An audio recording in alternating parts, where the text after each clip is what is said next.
The White Man's Verdict, a tale of justice and redemption. Stonebridge was a town caught in the grip of its own history. Racial divisions ran deep, and trust was scarce. Judge Walter Hensley, a man in his early 60s with silver hair and sharp blue eyes, had long been the symbol of authority in the town. Known for his adherence to the law, Walter had always prided himself on being impartial. But the case of Elijah Turner, a young black man accused of robbery and assault, would test the limits of his integrity. The case had ignited a firestorm in the community. Elijah was accused of robbing Robert Crane, a wealthy businessman who wielded significant influence in Stonebridge. Witnesses claimed they saw Elijah fleeing the scene, and Crane had identified him as the assailant. Adding to the weight of the accusations was Elijah's criminal record, petty thefts committed during his troubled youth. But Elijah claimed he was innocent. He insisted he had been home with his grandmother at the time of the crime. His defense lawyer, a young woman named Amanda Grayson, struggled to counter the mountain of evidence. Witnesses were unreliable, the timeline was suspicious, but it wasn't enough to sway public opinion. For many in Stonebridge, Elijah's guilt was a foregone conclusion. Walter presided over the trial with a composed demeanor, but inside, he wrestled with unease.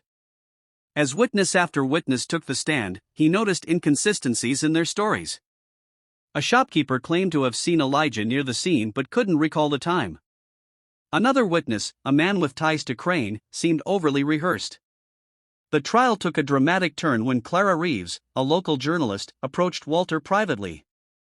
She had uncovered evidence suggesting Robert Crane was involved in fraudulent activities and had fabricated elements of the case to protect his reputation. Clara handed over a file containing documents and recorded conversations. Walter knew he couldn't ignore it, but introducing it in court would risk his career. That night, Walter sat alone in his study, the weight of the decision pressing down on him. He thought of his late wife, Eleanor, whose portrait hung on the wall. Eleanor had fought for civil rights in her younger days, and her belief in justice had always inspired Walter. As he stared at her portrait, he knew what he had to do. The next morning, the courtroom was packed.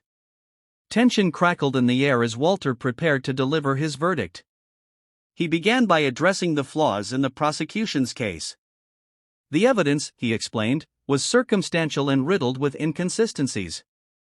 The witnesses were unreliable, and the defense had raised reasonable doubt. Elijah Turner, Walter said, his voice steady, the court finds you not guilty.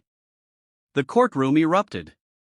On one side, Elijah's family and supporters cheered, tears streaming down their faces.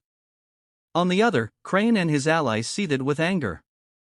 Reporters scribbled furiously, and the room buzzed with noise. Walter banged his gavel, restoring order. As Elijah was freed, he turned to Walter with gratitude in his eyes. "Thank you," he whispered. But Walter knew the verdict was only the beginning.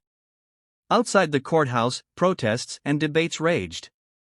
Some called him a hero, others labeled him a traitor to the community. Walter stood firm, knowing he had done what was right. For Elijah, the verdict was a second chance. For Walter, it was a step toward redemption, not just for himself, but for a town long overdue for change. And for Stonebridge, it was a spark, one that might someday ignite the fire of unity and justice it so desperately needed. This version can easily fill 10 minutes with a balance of suspense, emotion, and resolution.